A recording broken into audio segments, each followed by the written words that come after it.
অনেক দিন ধরেই না মাটন খেতে ইচ্ছা করছিল, তাই জন্য একটু মাটন আনিয়েছি। দেখো কি ভালো দিয়েছে।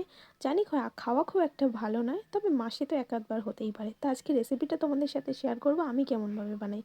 প্রথমেই আলু ভেজে নিয়েছি, তারপরে গোটা গরম মশলা ফোড়নে দিয়ে পেঁয়াজটা ভেজে নিয়েছি। পেঁয়াজের মধ্যে একটু নুনও অ্যাড করেছি যাতে পেঁয়াজটা তাড়াতাড়ি মজে যায়।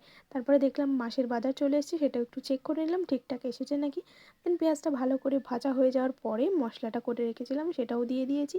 সেটা থেকে ভালো করে তেল ছেড়ে যাওয়ার পরে এর মধ্যে গুঁড়ো মশলা অ্যাড করে দিয়েছি, আর একটু কাশ্মীরি মির্চিও অ্যাড করেছি যাতে কালারটা খুব সুন্দর আসে। সেটা থেকে ভালো করে তেল ছেড়ে যাওয়ার পরে মাংস আর আলুটা অ্যাড করে ভালো করে কষিয়েছি যতক্ষণ না আলুটা মোটামুটি সিদ্ধ হয়ে যাচ্ছে কড়াতেই। আর এর মধ্যে জল দিলাম, জলটা ভালো করে ফুটে যাওয়ার পরে সেটাকে প্রেসারে অ্যাড করেছি। আর প্রেসারে 2টো সিটি দিয়ে দিলেই আমাদের মাংস রেডি। তোমরাও কি এরকমভাবে বানাও সেটা কিন্তু আমাকে কমেন্টে জানিও। আর এটা গরম ভাতে সার্ভ করলে বলো তো কীরকম লাগবে। ভিডিওটা ভালো লাগলে লাইক করে দিও। বাই।